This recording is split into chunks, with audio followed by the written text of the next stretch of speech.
There was a man who had 2 sons. The younger said to his father, Father, I want right now what's coming to me. So he divided his property between them. A few days later, this younger son packed all his belongings and took a trip to a distant land. And where there he wasted all his money in wild living. He had spent everything. When a bad famine spread through that whole land, soon he had nothing to eat. He was hungry and needed money, so he went and got a job with one of the people who lived there. The man sent him to the fields to feed pigs. He would have been glad to eat what the pigs were eating, but no one gave him a thing. Finally, When he came to his senses, he said, "How many of my father's hired servants have food to spare? And here I am starving to death. I'm going back to my father. I'll say to him, Father, I've sinned against God. I've sinned before you. I am no longer worthy to be called your son. but let me be like one of your hired workers." So he left and he went to his father. While the son was still a long way While off, his he father was saw still him a coming. long way He off, felt sorry for him. his father saw him and was filled with compassion for him.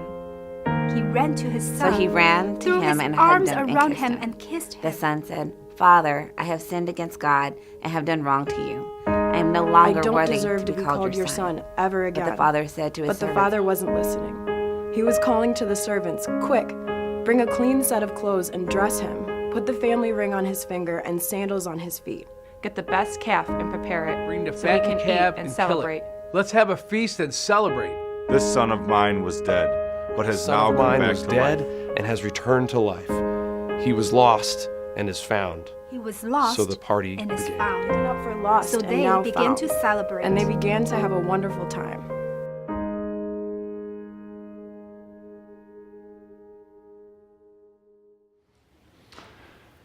Over the last few decades, literally thousands and thousands of people have found their way back to God here at Community Christian Church. And for some, it was at our very first location in Naperville. For others, it's been our brand new location in Lincoln Park. And for some, it's going to be our next new campus. If you haven't heard about this, Downers Grove coming 2016. But for many of you, it was right here at Montgomery, wasn't it? This is where you found your way back to God. And for some of you, it was almost instantaneous. You were just salivating at the opportunity, and it just made sense. The lights came on, and it happened. You made a decision pretty quick. You were ready. You went public with your faith. For others of us, though, we agonized over it. It took us months and years, and people were praying, and you were much more methodical about it. You had to have everything lined up in just the right way. It's okay. No matter what your story, you found your way back to God. Some are still in that process now. Some of us are all different places on that journey. But I want to share with you 3 stories of people that have found their way back to God right here at Community. So check these out. My father was an alcoholic, so I grew up in that type of a home. Once I became of age, drinking was just natural. I saw it, I did it, participated in it, got heavy into it. My first marriage was not very successful, and it ended fairly soon. I had a daughter with my first wife, and I was very into being a daddy. Having my daughter gone was very, very difficult. And it was probably at that time, as far as from a drinking standpoint, it got a lot heavier. Got married again, got into the same habits, same routine. My first marriage lasted 5 years. I had a daughter, got divorced. My second marriage lasted 5 years. I had a daughter, got divorced. Didn't really learn from my experiences. It was more a day-to-day, I want to feel good today, however that was. Alcohol, sex, success at work. There was no real foundation of anything significant that I was searching for. That was rock bottom for me. I've had 2 failed marriages in 10 years, 2 daughters that are no longer with me on a day-to-day basis. And I'm by myself at this point. My journey started when I was 2 years old, and my mom and my dad divorced. And we had lived with my grandmother for a long time, and she had then at the time gave us an ultimatum to stay with her or to leave. And my grandmother and I did not have a good relationship. My mother and my grandmother did not have a good relationship. I met my ex-husband when I was a junior. It was great in the beginning. I didn't really know who I was, though, at 16, 17 years old, to be in love or even know what it meant. It was just something was missing, but I just was so in the moment and wanted to get married and the whole fairy tale that I kind of pushed those feelings aside. Once we had my daughter, it definitely took a turn for the worse. His behavior changed and my behavior changed, and I wanted out about a year after. And so I stuck with it for a little bit longer, and we went to therapy. And then once I found out I was pregnant with my son, I felt like I was just stuck. I have 2 kids, and I definitely don't want to be a single mom with 2 kids. So I knew something had to change, and I just kind of went the wrong way to make that change. I had an affair, and then on Father's Day weekend, I had another affair. And the man that I had an affair with ended up being my boyfriend for a few years after me and my ex-husband separated. I think from the beginning of being with a grandmother that treated me like a piece of crap, to now being in a relationship that I'm just destroyed and slept with multiple men, but there was no God. And if he was there, he was not a nice person. I grew up in a Christian home with 2 parents who also grew up in Christian families. When I was young, about 7, my parents moved to a camp in Central Illinois, a Christian youth camp. And that was a really, really cool way to grow up, just surrounded by youth groups and Christian kids. And coupled with that, I also grew up in the church, surrounded by a family that didn't just believe it, but they lived it. For me, growing up, the key word, I think, in my family would be acceptance. I didn't find that out till later, that was a key word, but it was exactly what I knew growing up. No matter what I did, I would always be loved. Exactly as I am in any moment. I had a faith, I saw how it played out in my family's lives, but I did not have a direction, and I did not have a purpose that I felt like I was being pulled towards or called to, just kind of searching, longing for a fulfillment that it seemed like everybody else in my family had, and I just hadn't found yet. I don't know if you could resonate with their stories at all or not. Maybe your story isn't quite as dramatic, or maybe it's considerably more dramatic. I don't know. But I think we've all been in that spot in our lives where we've had that moment, right, where things haven't quite worked out the way we thought, and maybe it's resulted in an emptiness, or maybe it's just this idea of, how did I get here? And it results in some form or fashion of this question. Deep down inside, we say, there's got to be more. There's got to be more. And that's this first awakening that we're going to talk about in this series, is this awakening to longing. There's something just deep down inside of us that it cries and it hungers for, there has to be more. What is that more? And it's so prevalent in just the way we're wired, and even just our culture. It's in everything, from the books we read, the movies that are produced, the songs that are written, the art that's created. It's everywhere. And to prove my point, I want you to play along. The winner is going to get $1,000.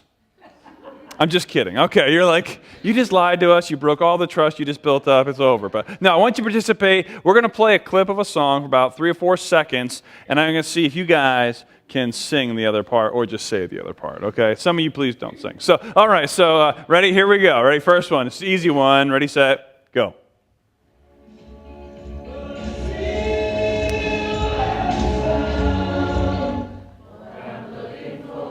Okay, some of you are nervous, like, are we really supposed to say it out loud? Or am I the only one going to be singing? So yeah, really sing it out if you can, okay? Number 2, that was good. You got that one. They're going to get harder. You can't always get what you want. There you go. That really wasn't that hard, was it? Okay, good. You all just try it out for the arts team as well. You'll be getting a follow-up email shortly afterwards. And the third one.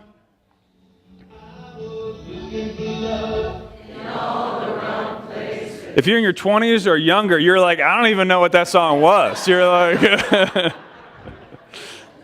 but you heard it, didn't you? In each of those songs, right? That longing for something more. And that the first longing that we have there, it's in the song. It's the longing for love, right?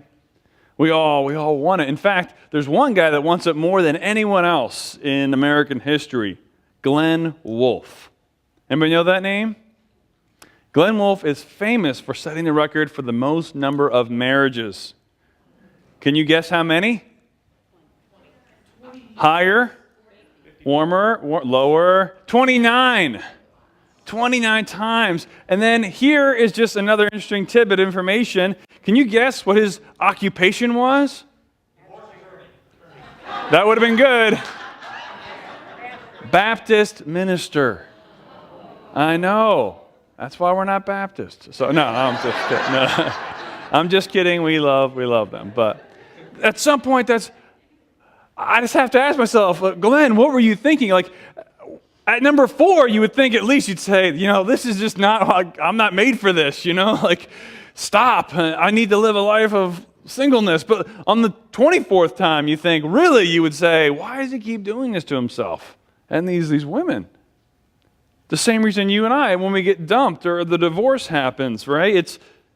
It hurts and it's painful. But what do?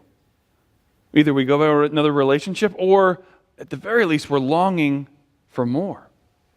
1 Corinthians 13, the love chapter in the Bible, some people call it, it says that we're bankrupt without love.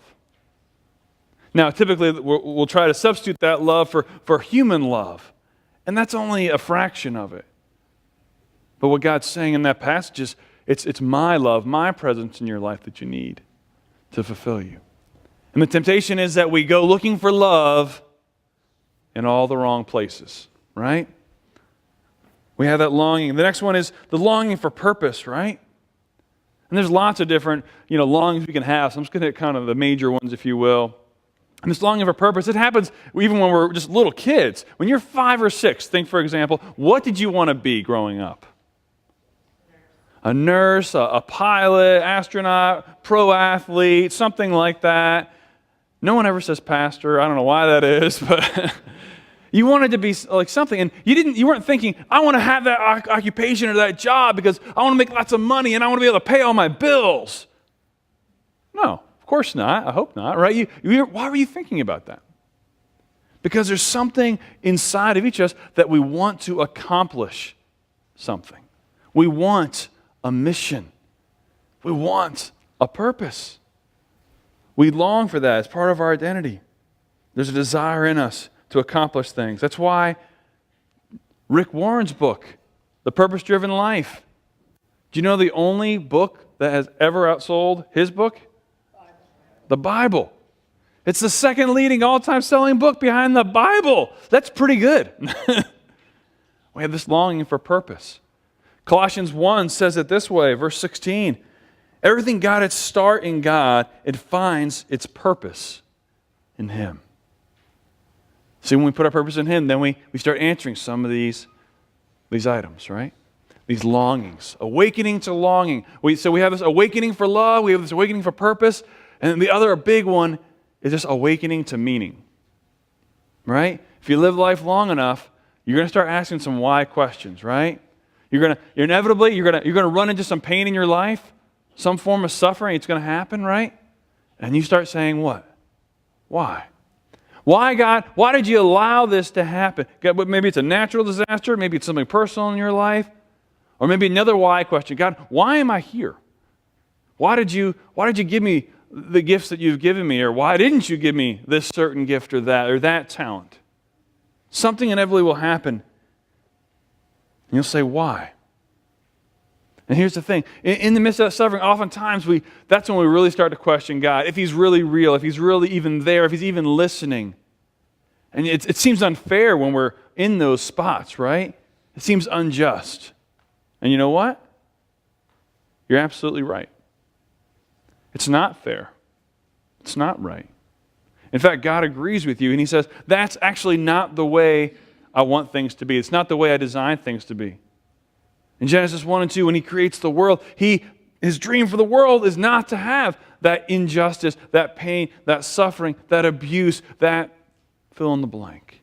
And so part of the journey back to God, He says, find your way home and let me help recreate you. Let me help redeem or remake you. Those are words we see sometimes if you grew up in church world or have read the scriptures.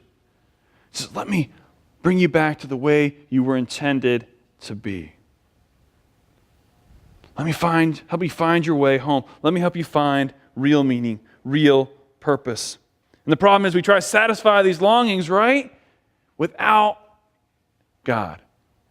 And that's when we get into trouble. We try to satisfy these things without His truth.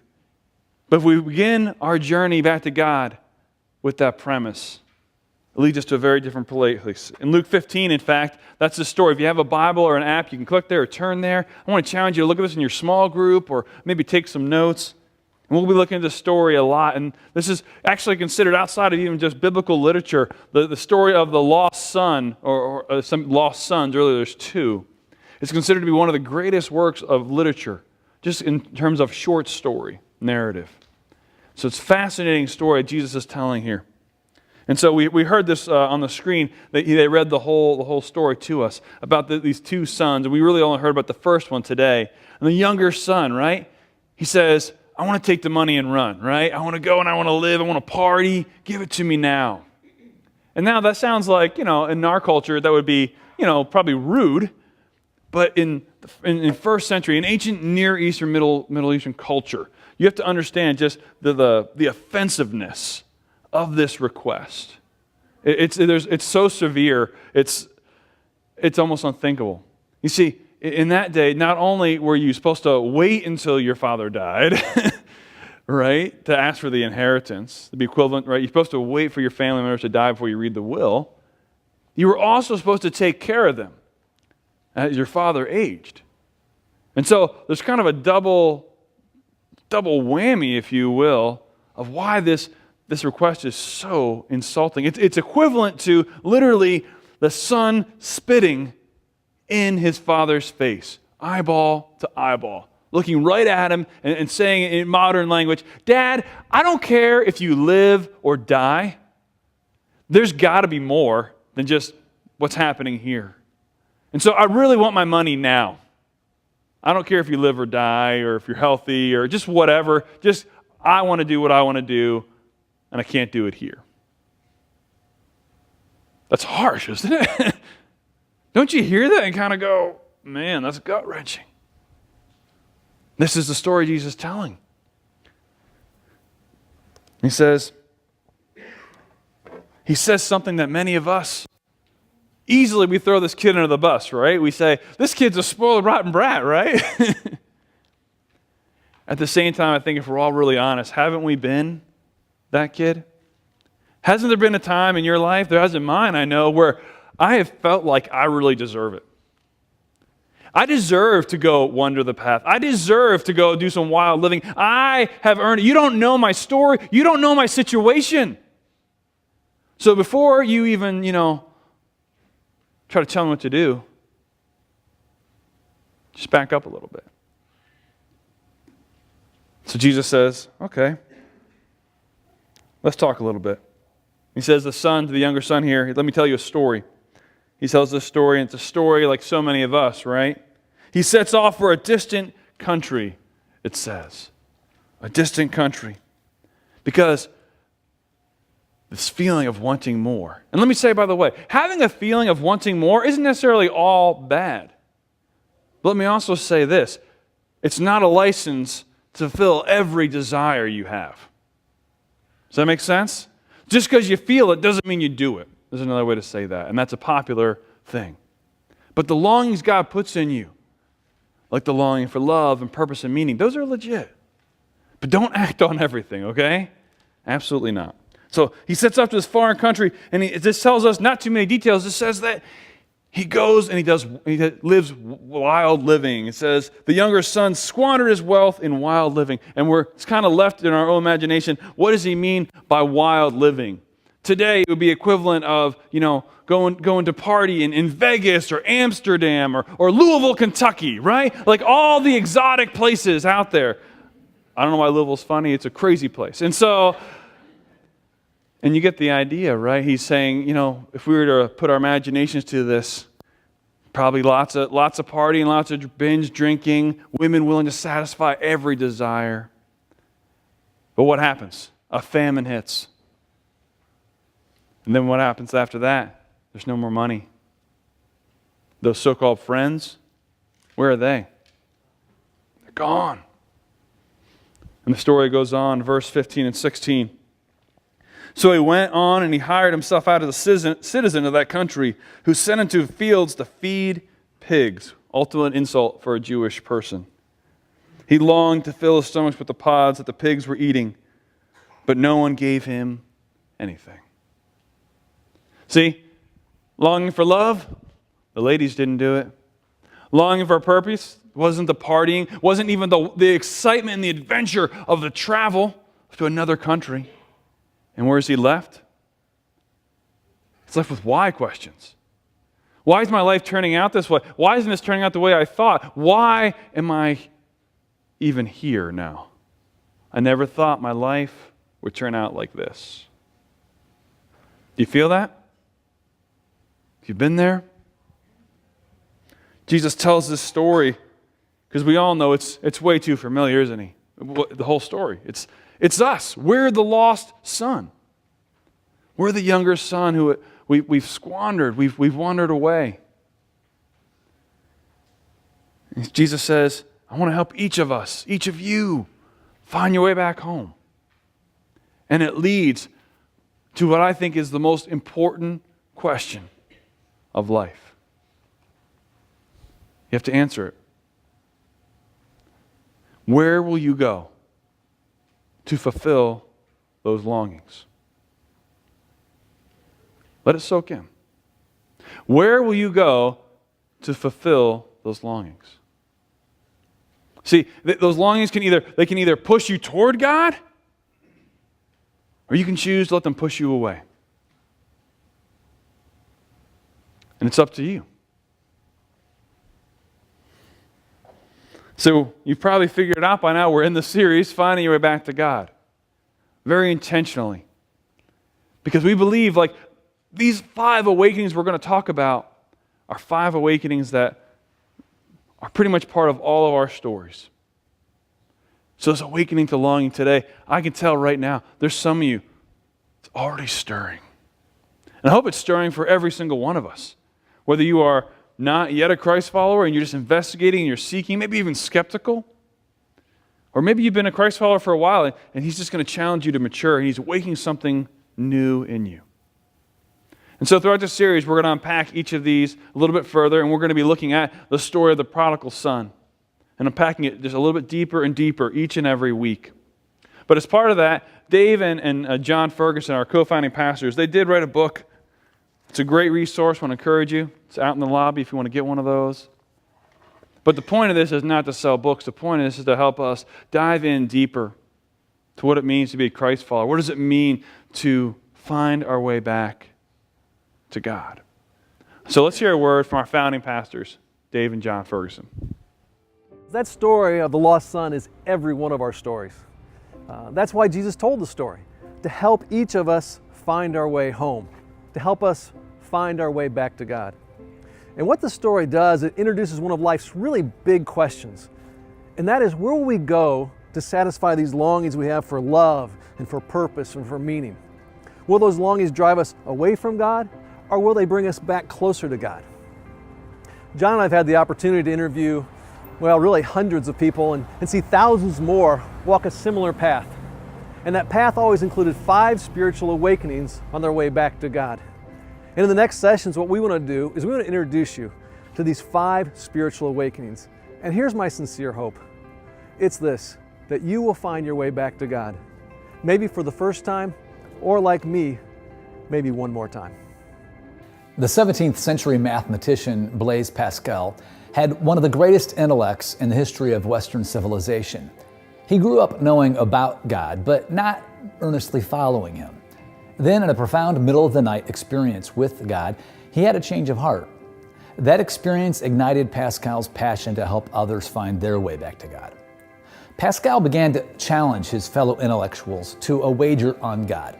He would dare them to step into a belief about God and see if it didn't change their lives. Pascal explained his wager this way: make a bet that there is a God who loves you. If you are right, you have everything to gain. And if you are wrong, you have nothing to lose. Make a bet that God is real. It's a gamble where you have everything to gain and nothing to lose. If you find God, you will find the source of unconditional love for which you have always longed. Finding God will offer you a purpose for your life. And God is the one who can take your past and make sense out of it. That's a big-time payoff. The risk I want you to take is this: pray to God. If that's not a common practice for you, it may seem awkward at first, but I want you to try it. I would pray, but I didn't know who I was praying to. I wouldn't sit there like I do now and know who I'm talking to. I just kind of, someone's there, so hear me. I knew what I was doing was wrong, but still I broke away from it because to get back into a relationship with God meant I had to admit to a lot of things. I had to ask for a lot of forgiveness and a lot of internal conviction that was going to take place. I didn't want to do any of that. For others, prayer is a regular part of your life. Maybe so regular that at times it becomes a little routine. Either way, I want you to open yourself up to finding God in a deeper and more life-changing way than ever before. As I was laying there, I just kept remembering this prayer from a book about a Celtic monk that I loved growing up. My dad introduced me to the author. The prayer that he goes to anytime he doesn't know what to do is, "Lord, have mercy." And it's just, he repeats it. It just becomes this meditation. Lord, have mercy, Lord, have mercy, Lord, have mercy. Knowing the whole time and kind of laughing at myself that, like, I really don't deserve this, but asking anyway and receiving it. So here's exactly what I'm asking you to do. Pray as if God is real every single day for the next 30 days. And here's the first of 5 prayers I want to ask you to pray. God, if you are real, make yourself real to me. Awaken in me the ability to see that you are what's missing from my life.